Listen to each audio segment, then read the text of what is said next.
सत्ता पाने की खातिर देश का विभाजन तक करवाने वाली कांग्रेस ने अपनी सत्ता की भूख मिटाने के लिए न जाने कितनी बार लोकतंत्र का कत्ल किया है।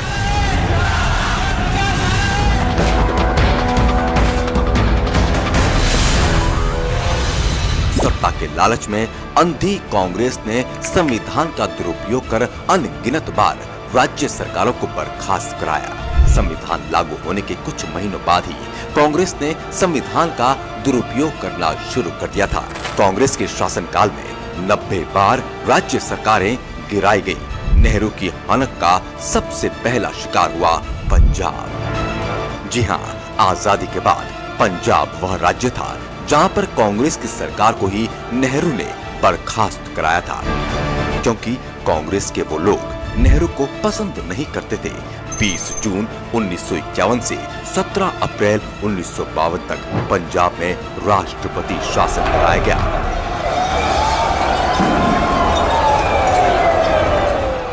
नेहरू ने इसके अलावा केरल में भी अपनी हनक दिखाई। साल 1957 में केरल में पहली बार EMS नंबूद्रिपाद के नेतृत्व में कम्युनिस्ट पार्टी की सरकार चुनी गई। कांग्रेस को ये बर्दाश्त नहीं हुआ और कांग्रेस ने कथित मुक्ति संग्राम के बहाने 1959 में कम्युनिस्ट पार्टी की सरकार को बर्खास्त कर दिया। गैर कांग्रेसी सरकारों के दमन का ये खेल हो रहा था। जवाहरलाल नेहरू के नेतृत्व में नेहरू ने अपने शासन में 7 बार राष्ट्रपति शासन लगाकर अपने हितों को पूरा किया। लोकतांत्रिक मूल्यों का कत्ल कैसे किया जाता है, ये इंदिरा गांधी को अपने पिता से विरासत में मिला। विरासत में मिली शिक्षा में इंदिरा गांधी इतनी पारंगत हो गई कि उन्होंने चुनी हुई सरकार गिराने के सारे रिकॉर्ड तोड़ दिए। लोकतांत्रिक मूल्यों का कत्ल करने में उन्हें महारत हासिल थी। इंदिरा गांधी ने अपने शासनकाल में 50 बार चुनी हुई सरकारें गिराई और देश में आपातकाल लगाया। राष्ट्रपति जी ने आपातकाल की घोषणा की है। इससे आतंकित होने का कोई कारण नहीं है। आपातकाल के उस काले दौर में देश की आत्मा पर हमला हुआ। एक ही झटके में लाखों लोगों और राजनीतिक विरोधियों को जेल में भर दिया गया। रातों रात मीडिया का गला घोंटने के लिए अखबारों के दफ्तरों की बिजली काट दी गई।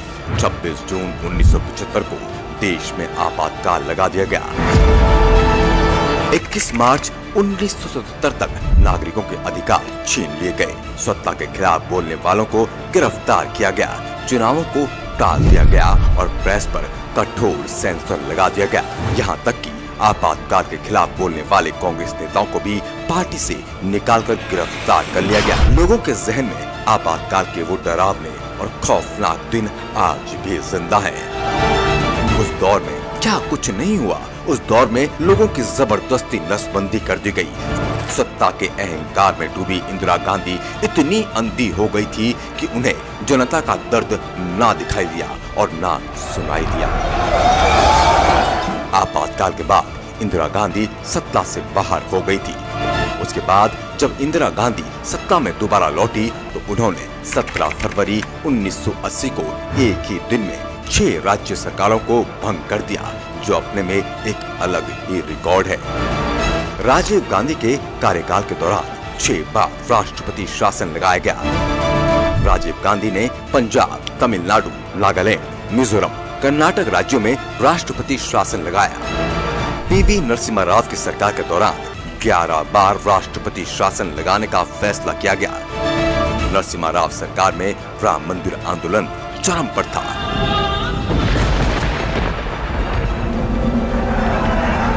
और कांग्रेस को राम मंदिर आंदोलन से परेशानी थी। लेकिन यूपी में बीजेपी सरकार होने की वजह से कांग्रेस आंदोलन पर रोक नहीं लगा पा रही थी। कांग्रेस मौका ढूंढ रही थी राम मंदिर आंदोलन के दमन का, और वो मौका मिला 6 दिसंबर 1992 को। कार सेवकों ने अयोध्या में बाबरी मस्जिद का विवादित ढांचा गिरा दिया और कांग्रेस की नरसिम्हा राव सरकार ने सिर्फ यूपी सरकार पर एक्शन नहीं लिया, बल्कि एक साथ 4 राज्यों की भाजपा सरकारों को बर्खास्त कर दिया, जिसमें उत्तर प्रदेश की कल्याण सिंह सरकार, हिमाचल प्रदेश की शांता कुमार, राजस्थान की भैरव सिंह शेखावत और मध्य प्रदेश की सुंदर लाल पटवा की सरकार को बर्खास्त करके राष्ट्रपति शासन लागू कर दिया। मनमोहन सिंह सरकार के दौरान 8 बार राष्ट्रपति शासन लगाने का फैसला किया गया। यूपीए 1 की सरकार में केंद्रीय मंत्री रह चुके हंसराज भारद्वाज को 25 जून 2009 को कर्नाटक का राज्यपाल नियुक्त किया गया था।